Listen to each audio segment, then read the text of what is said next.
¿Qué tal? ¿Cómo les va? Muy buenas tardes. Esta es una nueva edición de Plenario, edición reducida porque recién acaba de terminar la reunión de Presupuesto y Hacienda.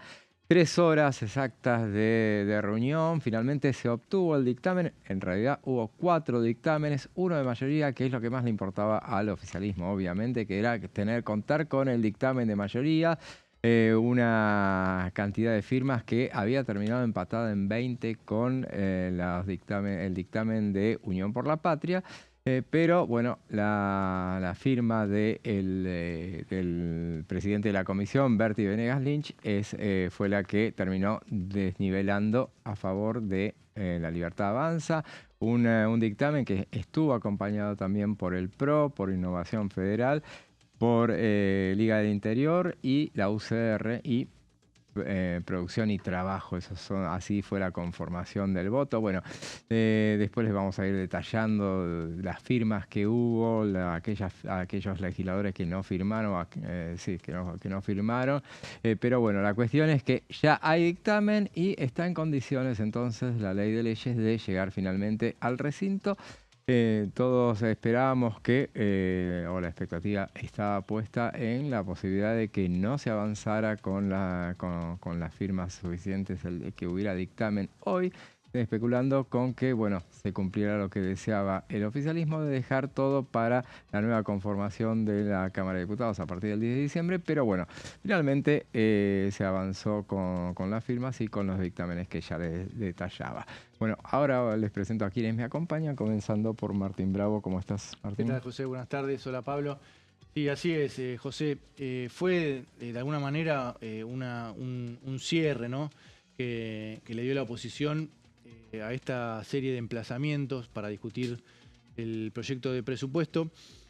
Como sabemos, este cronograma estaba definido antes de las elecciones. El resultado, el triunfo de La Libertad Avanza cambiaron completamente el escenario.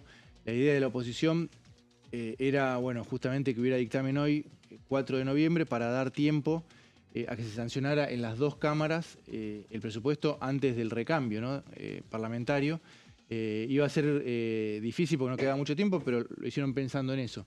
El resultado de la elección evaporó completamente ese plan, y lo que hicieron, algunos diputados lo dejaron de manifiesto, lo reconocieron en el debate.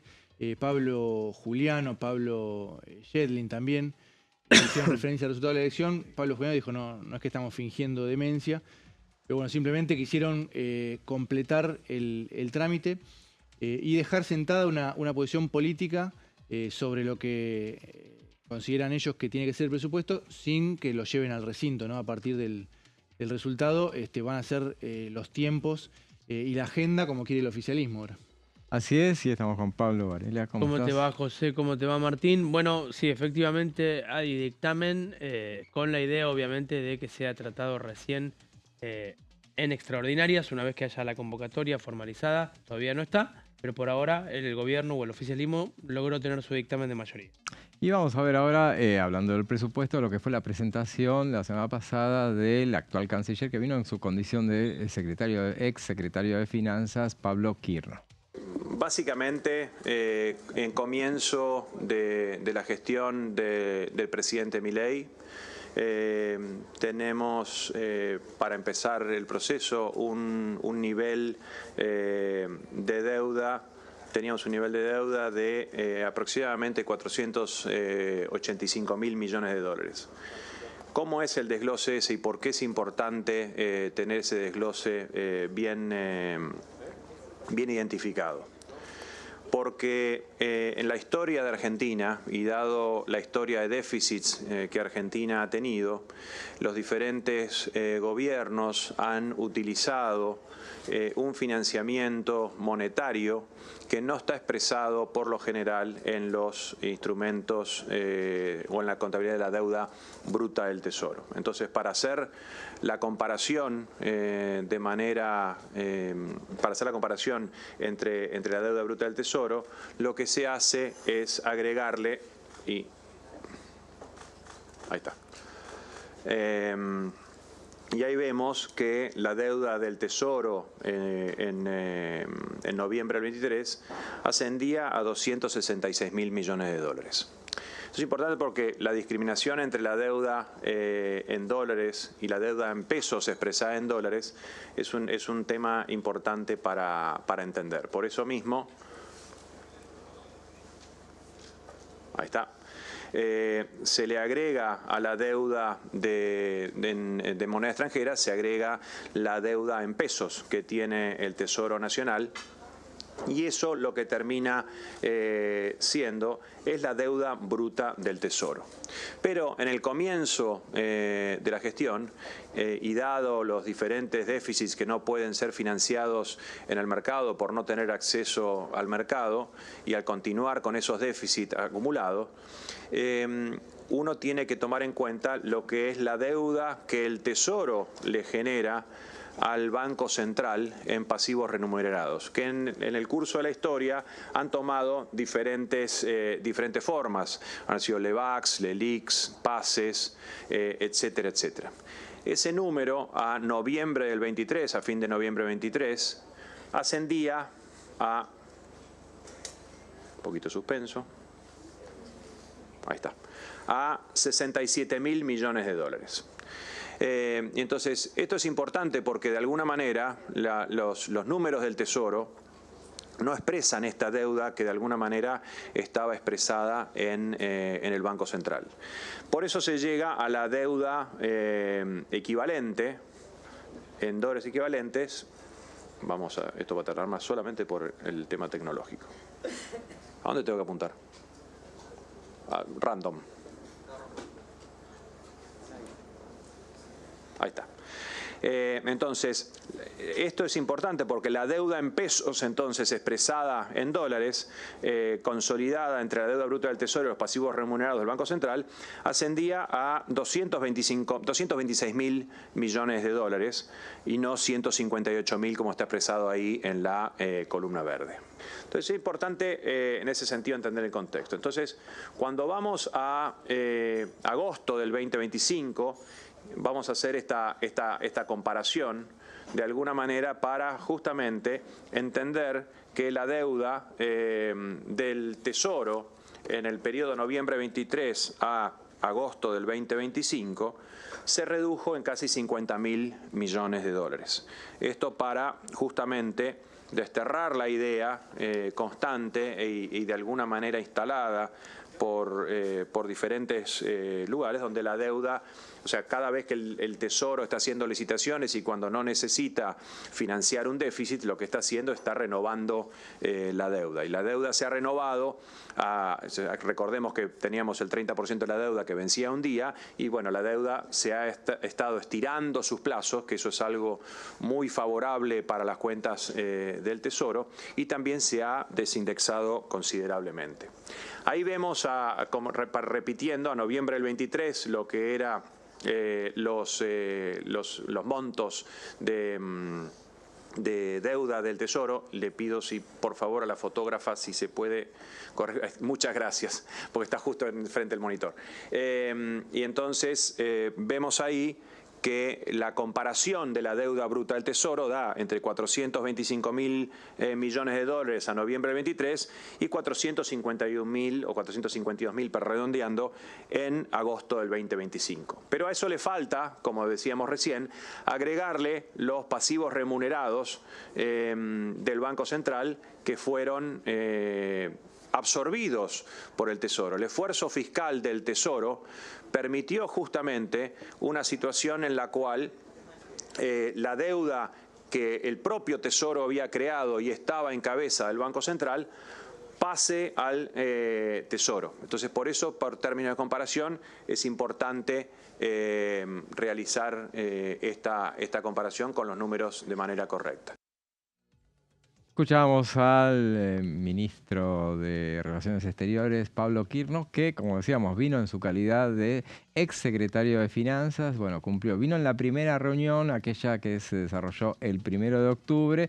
No alcanzó a hablar, terminó de manera abrupta, ya lo hemos comentado, y tal cual se había comprometido con el presidente de la Comisión de Presupuesto y Hacienda. Terminó viniendo en el último día de la reunión con invitados. Y hablando del presidente de la Comisión de Presupuesto y Hacienda, hemos recibido la visita de él, Alberto Venegas Lynch. Gracias, diputado, por estar con nosotros acá. Un placer, gracias por la invitación. Y felicitaciones, Gracias. bueno, por lo que fue, lo digo solamente a nivel personal, sino se lo han dicho varios legisladores, lo que fue el manejo de la comisión. Había mucha expectativa respecto de lo que había sido la experiencia anterior con José Luis Esper, que no había sido la mejor relación con el presidente de la Comisión de Presupuesto, pero hoy se lo reconocieron varios durante la Sí, reunión. muy generoso. Yo creo que lo único que pretendía aportar ahí es nada, hacer foco en lo que nos trata, en lo que nos convoca, que era el tema más técnico. Lo único que podía apuntar es dejar de lado la política, que hubo bastante de eso, con lo cual si neteás en los discursos y demás, se podría ahorrar mucho tiempo del contribuyente que paga todo el movimiento que hay ahí. Pero creo que es importante también dejar hablar, digamos, la cosa representativa del Congreso es eso, solamente la medida razonable y prudente, estoy pidiendo que seamos solidarios y prudentes, que somos 49 en la comisión, sumado a que vienen muchos que no son de la comisión y tienen voz, con lo cual se hace una cosa muy larga y se termina, igual que las sesiones en el recinto interminables, que se termina perdiendo atención. Claro. Y a mí el tema como, no sé, viniendo del sector privado es como que lo relaciono con una reunión de un board de una empresa donde el que está hablando es silencio sepulcral y vos ves que por ahí hay demasiada... Pero eso hace también a estirar innecesariamente cosas y perder el foco. Claro. Pero bueno, de eso se trata... me parece estas comisiones, sobre todo de presupuesto, y traté de manejarlo, la convocatoria de Casa Rosada, que me ayudaron muchísimo, ahí el crédito a Cochi Rolandi también, que es nuestro eje para invitar gente, y también yo directamente con ministros, secretarios o subsecretarios, que ves el compromiso también de Casa Rosada de venir, con lo cual completamos los 6 emplazamientos, nosotros agregamos 2 reuniones más, sí, claro. Así que bueno, dentro de la restricción de tener una cosa así media atragantada con el tema de dictamen de hoy y la consideración del dictamen, se hizo lo mejor que se pudo, entiendo yo. Diputado, ¿cómo le va? Quería preguntarle cómo nota el funcionamiento, o si hubo un funcionamiento distinto, digo, sobre todo a partir de los resultados del 26 de octubre, ¿no? Uno entendía que la posibilidad de la oposición dictaminando de mayoría era difícil, había un mensaje de las urnas. ¿Cambió algo esa dinámica a partir del 26 de octubre? Bueno, tomado por gente de la oposición, sí, que creo que reconoce esta cuestión de decir es razonable que el presupuesto general de la Administración Nacional del ejercicio fiscal 2026 lo vote la gente o el mapa legislativo de 2026. Entonces, en esa línea también creo que respondió las voluntades de hoy con los dictámenes, ¿no? Así que, bueno, bienvenido eso. Yo creo que mi obsesión era poder, el tercer año, poder lograrlo. A esto no hay antecedente en la Argentina que se le haya rechazado de esta manera el presupuesto al gobierno, que hay que entender que es el plan de gobierno. Entonces no podemos... Está bien los discursos que dicen por qué no están de acuerdo con el plan de gobierno, pero no es el punto. Yo creo que es mucho más fácil hacer un discurso político que ir de vuelta al Excel y puntualizar ciertas cosas que incluso oposición de Unión por la Patria han ido al tema técnico, quizás muy extensos en sus diatribas, pero en el punto central. Entonces hay que entender que es un plan de gobierno y lo que quiero apuntar acá y dejarle este pensamiento a tu audiencia es que en realidad esta ley, que es la ley de leyes, y pasa por el Congreso como un método republicano también de contralor y auditoría cruzada con los poderes. Entonces, ¿cuál es la idea? Que el poder legislativo limite el poder ejecutivo para que no gaste más. Y se invirtieron los roles. El poder ejecutivo está restringiendo con todo lo que eso implica y el poder legislativo le está diciendo que gaste más. Es una cosa bastante particular. ¿Cómo sigue ahora las negociaciones y las conversaciones? En base, bueno, hoy hubo dictamen, pero el presupuesto se va a terminar como decía recién, rediscutiendo a partir de con la nueva conformación del Congreso. No falta más de un mes, falta un mes y pico. El ámbito de negociación, de conversaciones va a ser de la Casa Rosada con los gobernadores. Va a haber nuevas reuniones como las que hubo con Guberman acá en el Congreso. Bueno, lo de Guberman, como le dije a Juliano al aire, que él me dijo que quizás esas reuniones no conseguimos muchas cosas, y bueno, apunté que era la buena voluntad dentro de lo que es yo. Lo que ilustro es, me dan el cockpit de un jumbo para aterrizar en un aeródromo. No tenemos mucho tiempo, hay que atragantarnos con esta cuestión, y dado ese deadline, bueno, lo manejamos de esa forma, y la intención y buena voluntad de nuestra parte era justamente charlar, con márgenes muy cortos. Guberman, no solamente el tiempo que le ha dedicado en las informativas, sino en esas 2 reuniones que vino, estuvo receptivo con algunos temas que se pueden discutir, y se mostró abierto a reconocer, y ahora bueno, nos deja un poquito más de margen, que decidirá Martín Menem cuándo convoca a partir de este despacho. Pero yo creo que merece, digamos, el tema de presupuesto más tiempo, más discusión, y de vuelta el reconocimiento que es un plan de gobierno que generalmente históricamente eso siempre se ha aprobado, y casualmente justo cuando me parece a mí, o por lo menos de mi visión, veo que es un orden fiscal responsable y demás, y justamente totalmente a contracorriente de la política o la corrección política de un gobierno desde el punto de vista electoral, yo creo que merece apoyo. Pero bueno, veremos cómo va la discusión de acá en más. Había un cuestionamiento que se hizo a través de los dictámenes de minoría, en este caso, 2 de los dictámenes, el de UP y el de Encuentro Federal, Democracia para Siempre, así contemplan las 3 leyes que fueron insistidas por el Congreso ante el veto presidencial. Esas no están en el presupuesto, en el texto del presupuesto. ¿Qué es lo que va a pasar con eso? Bueno, dependerá de la discusión. En definitiva, esto venimos insistiendo, que también desde el punto de vista legal estaríamos cometiendo una falta muy grave de lo que existe hoy legislativamente ante la insistencia del Congreso. ¿Qué pasaría si se ejecuta eso desde el Ejecutivo? Sería una falta grave. Pero bueno, es algo que tenemos que charlar también. El tema, creo que de discapacidad se cubrió recientemente, y también te muestra del Poder Ejecutivo que no es un tema electoralista. Fíjate que eso lo anunció después de las elecciones. Yo creo que hay te diría, una clara intención y muy fuerte de esto de hacer Argentina grande de nuevo, sacarle el peso del Estado a la gente, y de buena voluntad. Y no hay ni segundas intenciones, ni un tema, digamos, político, como generalmente hemos vivido en la Argentina durante mucho tiempo. Entonces, errores puede haber, como yo insisto, hay errores que puedo tener yo como diputado, ustedes como periodistas, digamos, la efectividad que tengamos en nuestras profesiones no es al 100%, entonces seguramente hay cosas para ajustar. El tema es las intenciones que se tienen respecto a esto, la buena voluntad de sacar el país adelante, siempre con la restricción presupuestaria que hay. Y de hecho, esa es la naturaleza del hombre. Vivimos frente a recursos escasos y necesidades ilimitadas, y sumado a que tenemos un contexto de, como digo yo, un naufragio kirchnerista, que estamos repartiendo salvavidas. Entonces hay gente que dice, mirá, acá están tragando un poco de agua salada. Y sí es entendible, estamos haciendo lo mejor que se puede. Claro. Diputado, José mencionaba los vetos. Pero ustedes, más allá de que este dictamen va a ser modificado, ¿qué margen de maniobra o qué otros puntos creen que pueden llegar a cambiar o a negociar o a modificar? Siempre en la idea, obviamente, del superávit, no solo primario, sino también financiero.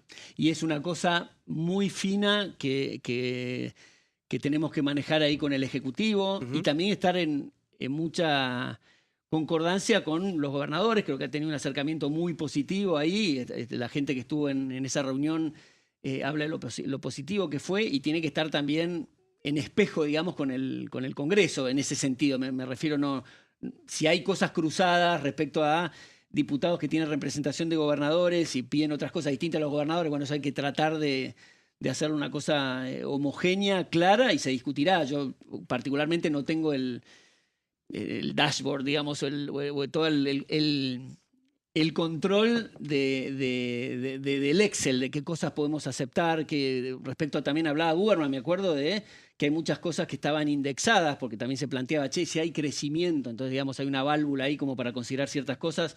Decía, bueno, tenemos la mayor parte del presupuesto indexado, el tema de salarios y todo, si hay ese tema lo vamos a aplicar ahí, pero bueno, él decía un 20% más o menos que se puede charlar, con lo cual está abierta a la discusión, pero creo que es sobre esto que creo que se empieza a entender sobre el tema del equilibrio fiscal, cosa que dicho sea de paso, expertos que están acá en el Congreso me dicen el tema de equilibrio fiscal era un término que no se usaba. Ah, claro. Eso de la política, decir, y no quiero hacer una cosa personal, pero, y quizás lo pueden sacar en el registro, incluso no me acuerdo bien quién fue. En el recinto, un diputado peronista dijo, estos liberales vienen a decir, bueno, yo primero tengo que ver qué recursos dispongo para satisfacer ciertas obligaciones que tiene desde el Estado el gobierno. Nosotros, siendo peronistas, primero satisfacemos necesidades y después vemos de dónde nos sacamos. Bueno, esa es la historia de la Argentina, es lo que ha pasado. Porque justamente, y eso pasa también cuando yo digo el tema de las restricciones que hay con el tema del tiempo, que es un recurso escaso. Entonces empieza a hablar de la libertad de expresión. Y dice, no, tenemos un tiempo limitado de esta sala y lo tenemos que destinar eficientemente. Bueno, entonces es como que veo un correlato ahí con el tiempo también en los recursos, digamos, económicos que tiene un Estado y lo que es el erario público, que tenemos que tener, pero mucha más responsabilidad de lo que manejamos el tema en nuestras finanzas personales. Estamos manejando recursos de otros. Claro. Otro de los puntos que cuestionó la oposición es que el auxilio financiero de Estados Unidos, los préstamos, no están contemplados en el presupuesto y bueno, no se van a discutir en el Congreso.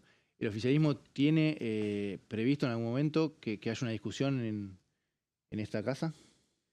Ese tema de vuelta, no tengo la posición, digamos, de toda la mirada del presupuesto en el double click de esos detalles. Creo que Heller lo presentó hoy, hizo un comentario al respecto que me interesa investigar, no solamente por ser presidente de esa comisión, sino también por un tema particular mío que me interesa. Si hay un tema cierto, eso tiene que tener, por supuesto, una explicación y un correlato ahí en finanzas y en el Ministerio de Economía en general.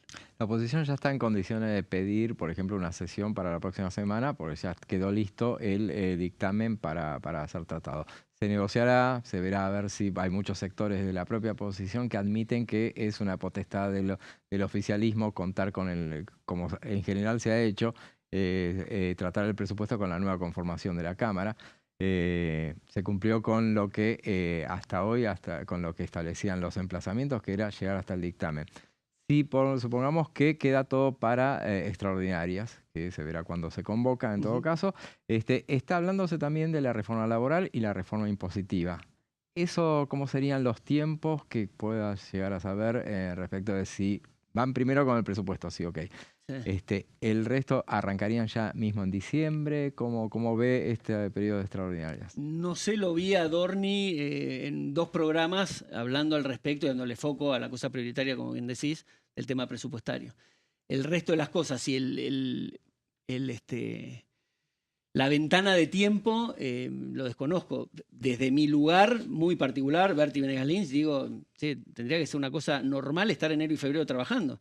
Los tipos que se levantan a las 4 de la mañana y están tirando el carro ahora no se toman tantas vacaciones. Entonces me parece que tendría que ser algo normal el tema de trabajar todo el año. Incluso también esto lleva, por ahí arrastra a todo lo que es la Cámara y los empleados de la Cámara, que debería manejarse también como una empresa, que haya también sustituciones y se puedan durante el año, no tiene que ser todo, no vamos de vacaciones, claro. Y se vayan reemplazando y cubriendo posiciones. Y lo que se prende todavía está todo el año prendido con alguna, por supuesto, momento, porque entiendo que ahí sí, digamos, todos o ninguno, porque si te tomás de vacaciones, digamos, siempre estás pendiente si hay una sesión especial y correteando, eso lo entiendo, pero tendría que ser mucho menor y liberar a los empleados de la Cámara para que tengan reemplazos y una cosa normal sin que esté dañando el normal funcionamiento del Congreso. Pero veo siempre con buenos ojos el tema de las sesiones extraordinarias. Y sobre todo ahora, que me parece que creo que tenemos que recuperar el tiempo perdido o la destrucción de 2025 del Congreso, porque todo lo que venía y tenía que ser validado en el Congreso del Ejecutivo lo destrozamos. La última sesión de 23 horas fue una sesión de destrucción por la destrucción misma. Entonces, creo que ahora con el nuevo mapa legislativo tenemos que recomponer esa situación. Por eso yo digo, el riesgo país es el riesgo de los políticos. En este caso fue el riesgo del Congreso. Entonces, claramente después de las elecciones, algo te tiene que decir, digamos, a la oposición, algo te tiene que decir el tema de que baja el riesgo país frente a un tema electoral. Quiere decir que es el camino. Entonces, digamos, tendría que sonarles algo, pero muchas veces se interpone la política y el político en general que está buscando, muchas veces no tiene convicciones y es un tipo que está buscando qué tren se toma que llegue a la estación más rápida para su próxima estación política. Y no debería ser así. No debería ser así. Entraste a jugar de suplente, pero te pusieron de titular ahí en la presidencia de la Comisión de Presupuesto. ¿Después de diciembre seguís? No depende de mí, depende de Martín. Yo encantado me pongo, cuando Martín me convocó para esto, me dijo, ¿estás para? No me digas, no me preguntes, vos poneme donde quieras y yo estoy. Solamente te vetaría si no me siento capacitado y creo que te va a resultar un problema. Pero si no me preguntes, adelante y me decís, ponete acá. Hoy el oficialismo consiguió el dictamen de mayoría muy justo, ¿no? Vos tuviste que desempatar como presidente, fue 20-20 y desempataste. Exacto. Para la nueva conformación, ¿ya están analizando cómo va a ser, si va a estar mejor el oficialismo o también si va a apuntar a tener más aliados como para estar más holgados con los dictámenes, ¿no? Y el mapa, gracias al apoyo de la gente, presenta otra cosa más que en 2025 estábamos francamente entre las cuerdas y donde digo que creo que hay que pensar en los argentinos y no sé si muchos de la oposición pensaron en eso. Ahora presenta algo mejor que yo lo tomo con enorme responsabilidad, enorme prudencia y cero vanidad. Hay que tener esta cuestión que es una carta que tenemos 2 años para de vuelta recuperar el tiempo perdido y acelerar más sobre lo que venimos a hacer, básicamente, que es no una cuestión de la libertad avanza ni una construcción política, es por la Argentina. Por eso digo, esto no es por Milei, ni es por la Argentina, porque tenemos la firme convicción que el camino es, no podemos, todo lo que hacen ustedes, lo que nos están escuchando y trabajan en el sector privado, soportar que el 60% de lo que haces todos los días te lo arranca el Estado para financiar políticos. No hay ningún país que funcione así.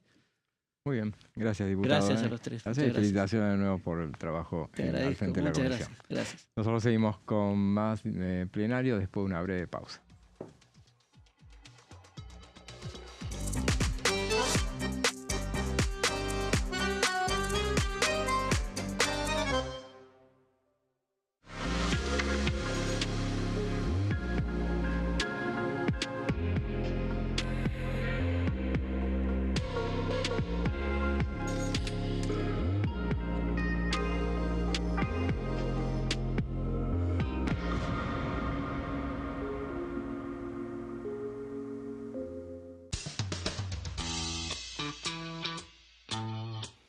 El sábado 8 de noviembre llega la noche cultural más importante de Buenos Aires, la Noche de los Museos. De 19 a 2 de la madrugada, el Congreso de la Nación abre sus puertas para transformarse en un gran escenario. Vení a conocer sus salones emblemáticos, la Biblioteca del Congreso y el edificio del Molino en una noche llena de arte e historia. Soy Martín Menem, presidente de la Honorable Cámara de Diputados de la Nación. Aquí encontrarán un importante patrimonio artístico y cultural, un lugar que es testigo diario de nuestra historia. Los saludo a todos y espero que disfruten mucho del recorrido. Viví la Noche de los Museos en el Congreso de la Nación. Sábado 8 de noviembre, de 19 a 2 de la madrugada.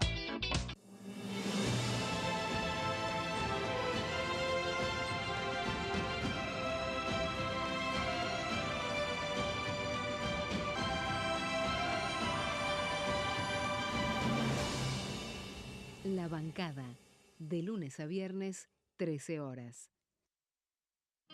El sarampión es una enfermedad viral altamente contagiosa. Que no juegue con tu hijo. Puede poner en riesgo especialmente a menores de 5 años no vacunados. Ante la aparición de fiebre y manchas rojas en la piel, consulta de inmediato con un médico. La vacuna es la única forma de prevenirlo y es parte del calendario nacional de vacunación. Es segura, gratuita y está disponible en vacunatorios, centros de salud y hospitales públicos del país. Vos ya tenés esta vacuna. Dásela a tus hijos.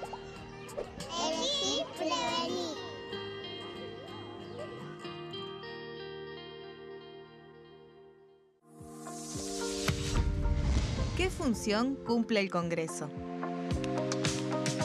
El Congreso ejerce su función legislativa a partir de la deliberación y sanción de leyes que busquen el bien común de todos los habitantes. Durante 2024 se sancionaron 44 normas de enorme trascendencia, como la Ley Bases y Puntos de Partida para la Libertad de los Argentinos, la Ley de Medidas Fiscales Paliativas y Relevantes y la Boleta Única de Papel. La Constitución Nacional determina las atribuciones del Congreso, las cuestiones sobre las cuales puede y debe legislar, así como sus limitaciones. También establece la relación entre los distintos poderes, que es fundamental para equilibrar el sistema republicano. Además de legislar, el Congreso tiene la función de ejercer el control del Poder Ejecutivo. Entre otras atribuciones, ese control incluye el pedido de informes, las interpelaciones, la actuación de la Auditoría General de la Nación, dependiente del Congreso, la posibilidad de solicitar juicio político y la aprobación de las cuentas de inversión.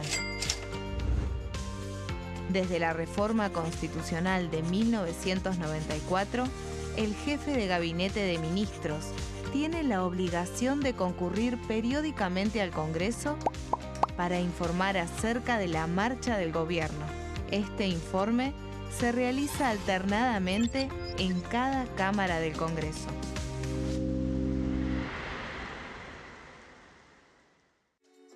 Bienvenidos, bienvenidas. Esto es mi proyecto de TV Stream.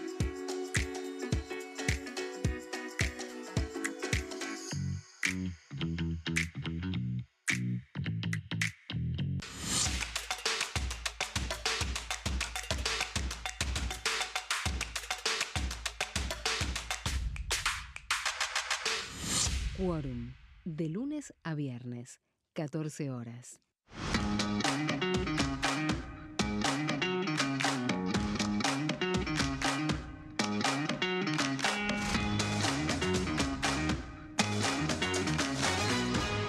Pasos perdidos, de lunes a viernes, 16:30 horas. ¿Quiénes conforman el Congreso? El Congreso de la Nación está conformado por la Cámara de Diputados y la Cámara de Senadores. La Cámara de Diputados representa al pueblo de la nación argentina. Esto significa que las provincias más grandes y con mayor cantidad de habitantes tienen muchos más diputados que las provincias más pequeñas. La manera de establecer las cantidades es proporcional. Por ejemplo, la provincia de Buenos Aires cuenta con 70 diputados nacionales y la provincia de Tierra del Fuego con 5. La Cámara de Senadores representa a las provincias. Cada provincia envía 3 senadores al Congreso Nacional. El total de senadores es 72, dado que las provincias argentinas son 24. Este es el número fijo, estipulado por la Constitución Nacional. Cada 2 años, el Congreso Nacional renueva la mitad de sus diputados y 1/3 de sus senadores nacionales. El mandato de los senadores es de 6 años, mientras que el de los diputados es más breve, dura solamente 4 años. La Cámara de Diputados tiene 257 miembros. En el recinto, los diputados se agrupan en bloques y en interbloques que expresan partidos políticos o afinidad ideológica. Existen también los monobloques, integrados por un solo diputado. El bloque oficialista se dispone a la derecha del presidente de la Cámara, el bloque opositor mayoritario a la izquierda, y en el centro, los bloques con menos cantidad de integrantes. Son requisitos para ser diputado: tener al menos 25 años, 4 años de ciudadanía argentina, haber nacido en la provincia por la que se postula o haber residido en ella los 2 años precedentes.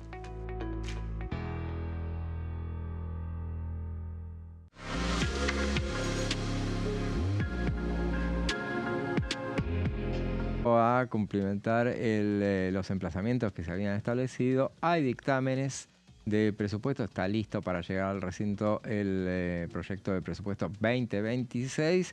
4 dictámenes, después vamos a dar un detalle de quiénes fueron los dictámenes, pero veamos lo que decía durante la reunión de comisión el diputado riojano Sergio Casas.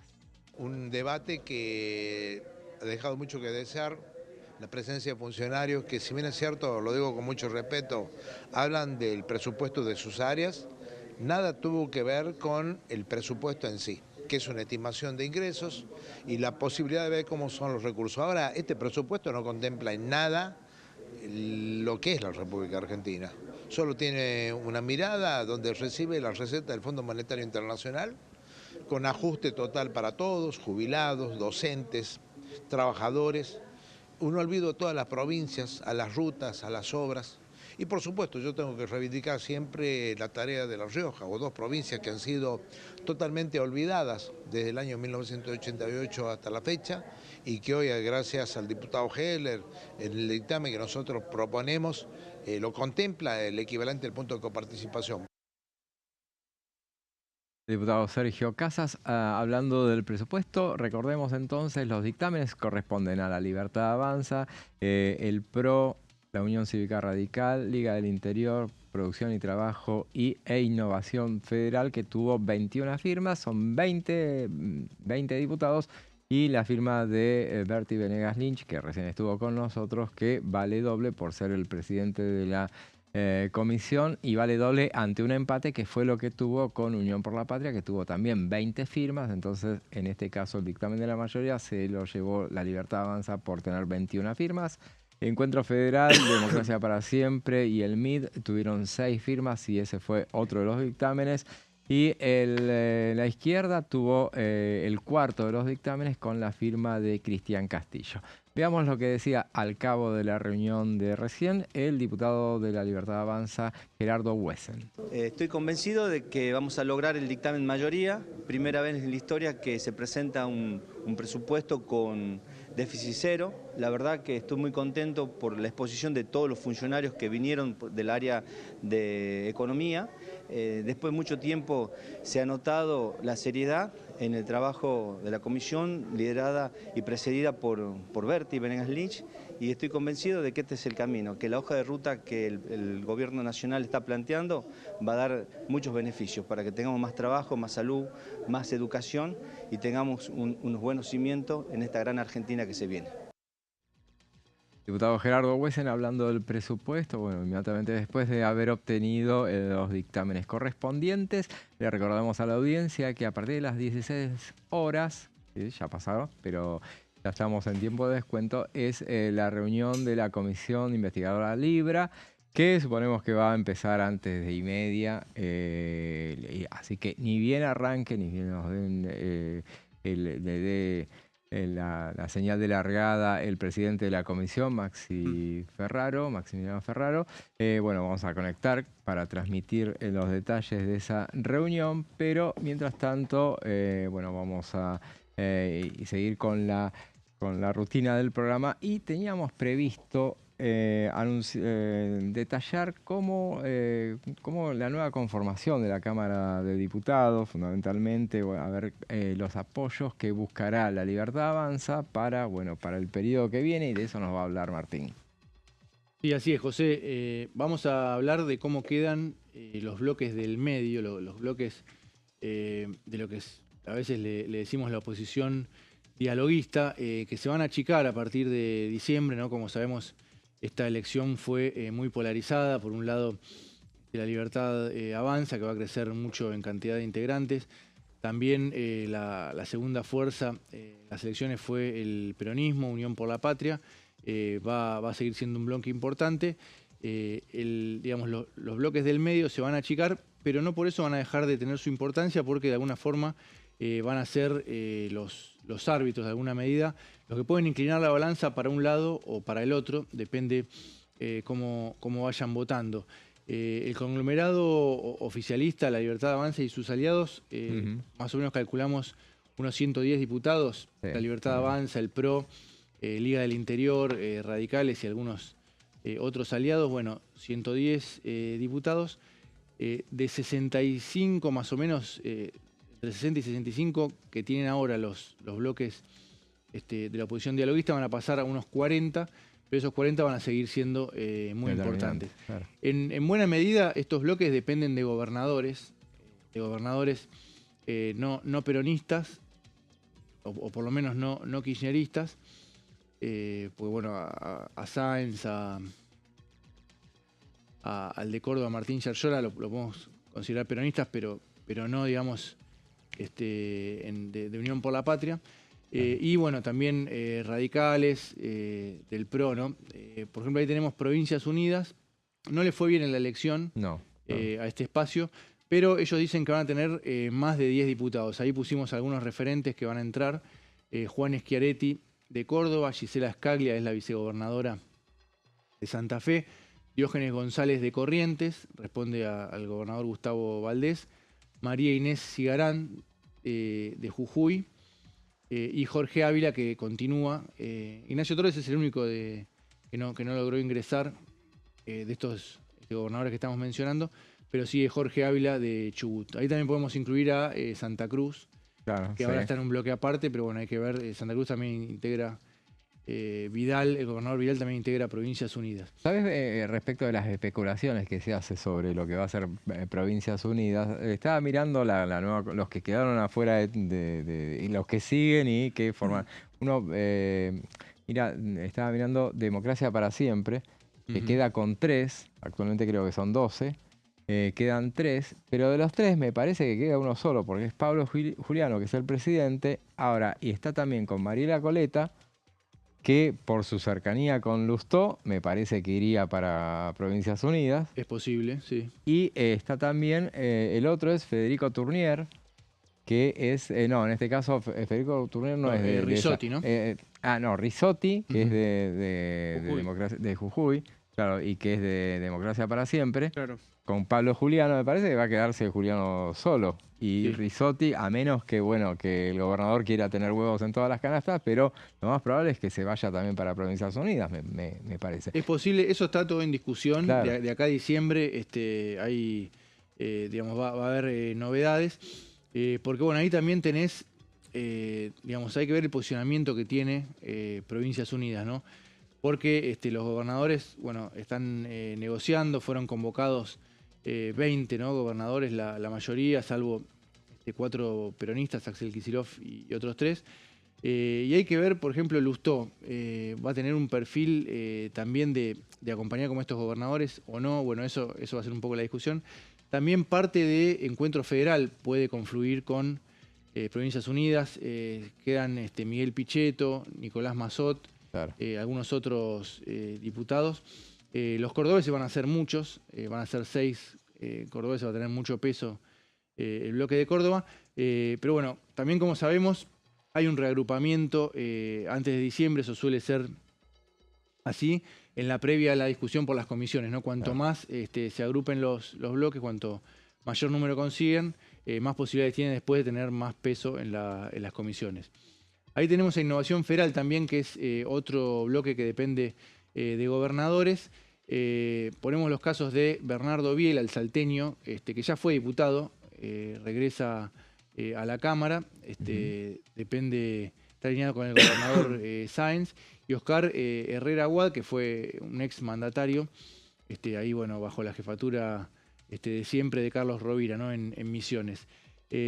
Ahí no hay posibilidad de fusión, ¿no? Lo que contábamos antes de Provincias Unidas y Encuentro Federal. Innovación Federal es como que está aparte y tienen su juego propio. Más allá de que puedan en algunos debates coincidir, no están en las negociaciones para armar un bloque mayor. Claro. Ya hoy vimos, como contaba José, que Innovación Federal firmó el dictamen con La Libertad Avanza, ¿no? Así que se va perfilando como posible aliado del gobierno. Van a quedar 7 diputados, uno menos. No renueva, por ejemplo, Pamela Caletti, que es la actual jefa del bloque de innovación. A ver, vamos a ver algún otro bloque de estos del medio que estamos analizando. Los radicales, bueno, uno de los principales perjudicados, ¿no? Por el resultado de la elección, el radicalismo. Acá tenemos estos 6 diputados, algunos que renuevan, otros que siguen, Pamela Verasay y Lisandro Nieri. Ahí, en el caso de estos dos, podemos decir que van a ser aliados del oficialismo. Karina Banfi, la bonaerense, Gerardo Cipollini, Guillermo Agüero y Darío Schneider también van a tener una posición cercana. Pero bueno, hay que ver también cómo termina ese bloque, por lo que contábamos antes, ¿no? Cómo queda Democracia para Siempre, qué parte, si alguna parte va también a Provincias Unidas. Después tenemos Encuentro Federal, que es un bloque que se achica, salvo que, bueno, confluya con estos otros sectores, ¿no? Los que siguen son Miguel Pichetto, Nicolás Mazot, Esteban Paulón, algunos cordobeses, pero bueno, hay que ver cómo queda eso. Y los cordobeses ya van directamente a Provincias Unidas. A Provincias Unidas. Hay que ver también, Pichetto también puede ir ahí. Hay que ver cómo queda eso. Contaban también en el Encuentro Federal que en su momento habían confluido con la coalición cívica, después se separaron esos bloques. En este caso, de la coalición cívica van a quedar 2 diputados y bueno, también la intención, las conversaciones van a incluir la posibilidad de que también se sume la coalición cívica. Hay que ver cómo queda conformado ese bloque. Tenemos a coherencia de todo lo que estamos repasando, a lo mejor este es el más opositor de manera paradojal porque son libertarios. Yo creo que igual algunos proyectos pueden acompañar, pero en otros se nota digamos los rencores de la ruptura, ¿no? Carlos de Alessandro, Marcela Pagano, Lourdes Arrieta y Gerardo González. De todas maneras, el oficialismo los tiene a mano para algún llamado, para intentar sumarlos en debates puntuales o que colaboren, ¿no? De alguna forma. Hay que ver qué hace Carlos de Alessandro, que es legislador electo en San Luis. Así es. Así que si se va o se queda. Claro. Si opta por 4 años seguros como legislador provincial o si sigue estos 2 años como diputado nacional.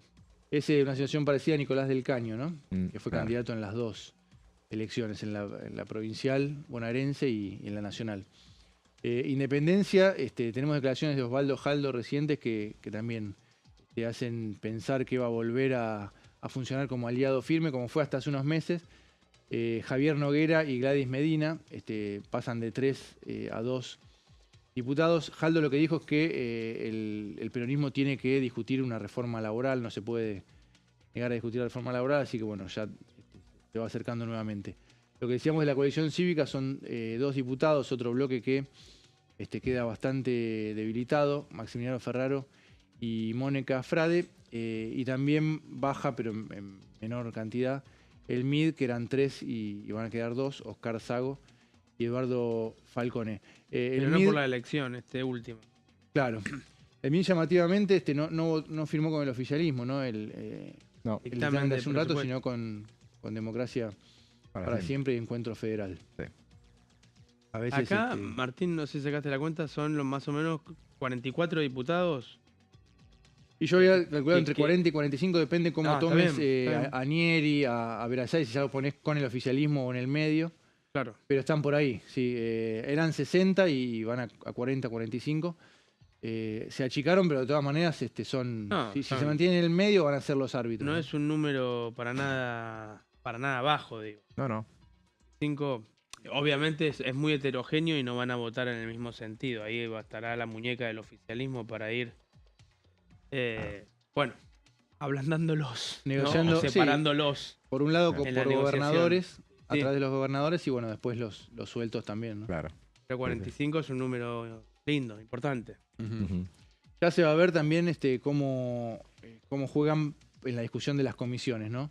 Claro. Ahí va a ser ahí va a ser un primer rol de árbitros, a ver si juegan con el oficialismo para el reparto de las comisiones o para el lado de la oposición dura, o bueno, también pueden mantener su posición aparte, ¿no? Tenemos una última placa con algunos bloques más. Producción y trabajo que depende del gobernador de San Juan, Marcelo Orrego. Siguen con 2 diputados, Nancy Picón y Fabián Martín. La Neuquinidad también con 1, lo que era el MPN. En este caso, la diputada va a ser Karina Maureira. Por Santa Cruz pierde un diputado y queda con uno solo, que es José Luis Garrido. Acevedo, ¿no? Claro, en realidad Acevedo ya había renunciado. Y ingresó un diputado que va a tener muy poquito tiempo. Este monobloque posiblemente este diputado vaya también a Provincias Unidas. Sí. Tenemos Futuro y Libertad también, que quedó con una diputada, Verónica Racini, es de Santa Fe, se había desprendido del PRO, ¿no? Ella es bullrichista, muy cercana a Bullrich, pero dice que dudaba de si integrarse a la Libertad Avanza o si quedarse con un bloque así para ver que algunos desembarquen ahí como escala previa a la Libertad Avanza. Porque ella estaba con Chumpitas. Sí, claro. ¿no? Sí, sí. Claro. Chumpitas terminó el mandato y...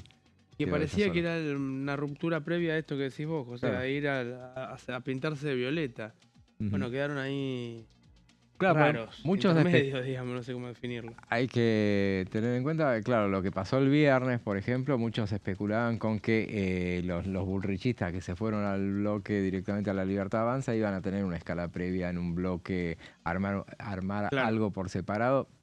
En este caso las cosas se dieron así, que directamente fueran todos a la Libertad Avanza. En este momento la Libertad Avanza está sumando todo lo que pueda sumar porque todo le viene bien. De por sí ya llega a los 80, ya pasó los 86 propios, o sea que ya tiene el tercio. Que ansiaba, lo tiene como propio ya. Entonces, bueno, ahora todo lo que sume será mejor y después, en todo caso, para el objetivo momento... es la primera minoría, ¿no? Llegar a la primera minoría.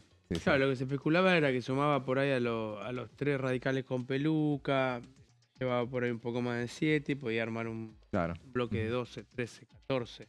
Llegaron a nombrar a mí, 14 me parecían mucho, pero bueno, terminaron siendo 7 bullrichistas que van derecho a la Libertad Avanza. A la Libertad Avanza. Y en relación con esta decisión de incorporarse o no a la Libertad Avanza o mantener un bloque propio, tiene sus pros y sus contras, ¿no? Porque, como contábamos, en el reparto de las comisiones, si uno tiene un monobloque o muy poquitos diputados, posiblemente quede sin nada.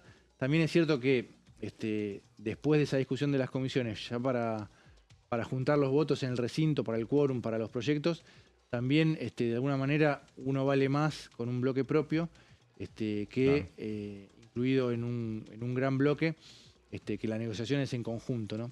Eso también lo evalúan los diputados. Por último tenemos a Natalia de la Sota en Defendamos Córdoba. Ella ya se separó de Encuentro Federal. Tiene un perfil, o venía teniendo un perfil más opositor que el resto de los cordobeses, los que dependen los que responden a Yarlora Llora, pero bueno, hay que ver en esta nueva etapa de la Cámara. De ahí, bueno, el oficialismo va a intentar conseguir las mayorías. El oficialismo ya fijó, además del presupuesto, como prioridades algunas reformas, reforma laboral, reforma tributaria, reforma del Código Penal. Para extraordinarias, bueno, va a haber otros temas también en ese temario. Y tiene el oficialismo el empujón, el impulso, la inercia del resultado electoral. Eso facilita el escenario, como hablábamos con el diputado Venegas Lynch. Así que bueno, este es el nuevo parte del nuevo mapa de la Cámara, que como decíamos al principio, se va a terminar de definir en este mes, en la previa a la jura de los nuevos diputados y a la discusión por las comisiones, ¿no? Claro, y tengamos en cuenta entonces que, esta reconfiguración, también está ahí veía la diputada de la Sota, justamente que para muchos tiene el valor de tener un monobloque en estas instancias. Bueno, puedes jugar para cualquiera de los lados, en todo caso menos para el lado del oficialismo, como ha venido haciendo. Ella se desprendió del Encuentro Federal. Claro. Sí. Lo que decíamos, para las comisiones no es bueno, porque no le va a tocar muy poquito, ¿no? Sí. Si mantiene el monobloque. Sí, después va a tener otra relevancia en el resto del año para el recinto, ¿no? Ajá. Y ya que estábamos con la cuestión de lo que viene, vamos a ir ahora a ver la comisión de investigadora Libra, justamente, que es la que se va a reunir ahora. Ahí estamos viéndolo, ya están prácticamente, recordemos, en la cabecera está Maximiliano Ferraro, que preside la comisión. Seguramente en breves minutos, 5 minutos, le calculamos, arrancarán, porque siempre cerca de y media arrancan, pero están prácticamente, todos los que están siempre están. Ahí en el medio vemos al diputado Paulón, a la diputada Oliveto, que dicho sea de paso, no firmó ningún dictamen en la jornada de hoy. Ella es integrante de la Comisión de Presupuesto y Hacienda, entonces no lo firmó. Recordemos, tampoco firmó, no estuvo presente el diputado Carvajal. Esos son los que no estuvieron, no firmaron del dictamen, o ninguno de los 4 dictámenes que hubo.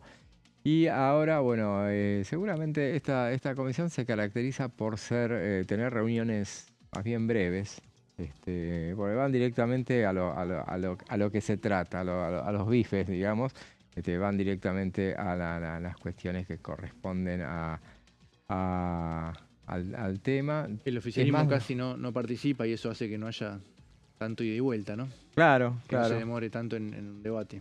Se van directamente. Es más lo que se trabaja fuera de la comisión que durante hoy, los martes, los días de reunión, prácticamente hacen un raconto de lo que hicieron durante la semana. Ahora tuvieron algo puntual con el juez Giorgi, Martínez de Giorgi, porque sigue fallándoles en contra, o sea, ya les había fallado y creo que insistió con el tema de que no usar la fuerza pública para traer a los funcionarios que no quieran ir a la comisión. No han podido interpelar a nadie como querían de los funcionarios. Tuvo en realidad la reunión, en la primera hubo invitados, me parece. Sí. Y después, previamente a que se constituyera la comisión, habían tenido un desfile de un montón de invitados, que fue una reunión que terminó como a las 2 de la madrugada. Hubo muchísimos invitados y bueno, se habló a fondo del tema de lo que fue el escándalo de la criptomoneda Libra. Ahora veremos en cuanto arranque, vamos a pasar a transmitir directamente lo que es esta reunión, que están ahí preparados. Ellos tienen que emitir el informe. Informe ya para, el 10 de noviembre me parece, ¿no? Sí, porque contaba había un plazo de 90 días, ¿no? Claro, la semana que viene ya tendrían que emitir dictamen. Así que, bueno. Hay que ver si tienen material, porque con lo que contabas que no... Sí, fueron bastante remisos fueron bastante remisos a conceder avanzar con el dictamen así, y ya vamos viendo a que se va completando la comisión. Veremos a ver en instantes cuando arranque este trabajo, que estaba viendo a ver cuál había sido el fallo de Martínez de Giorgi, que había generado, lo estoy buscando ahora, que había generado una nueva controversia con esta comisión. Sí, había sido un revés. Había establecido que no se observan riesgos procesales de entorpecimiento ni peligro de fuga. Fue porque la comisión investigadora, habían pedido, en este caso Martínez de Giorgi lo que rechazó fueron los pedidos elevados para detener a Mauricio Novelli y Manuel Terrenes Godoy. Y fue denegado el acceso irrestricto al expediente que habían pedido los de la Comisión Libra, justamente, y a esto se había opuesto la Fiscalía. Maximiliano Ferrara en su rol de presidente de la comisión, había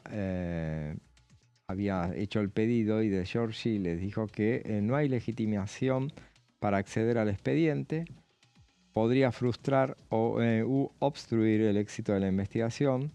En un dictamen el juez lo dijo, y mencionó también que hay medidas de prueba aún en trámite que deben permanecer en reserva. Y respecto a los pedidos de detención, dijo que el juez rechazó la solicitud del querellante Martín Romeo de ordenar la detención de Novelli y Terrones. Dijo que no se observan riesgos procesales de entorpecimiento ni peligro de fuga, y ambos están en derecho con medidas cautelares vigentes como congelamiento de sus activos que serían suficientes para neutralizar los riesgos existentes. Eso fue lo que explicaron en el juzgado. Así que bueno, no han tenido mucho éxito con las invitaciones para declarar, con los funcionarios para interpelar y tampoco con la justicia, que no les ha dado demasiado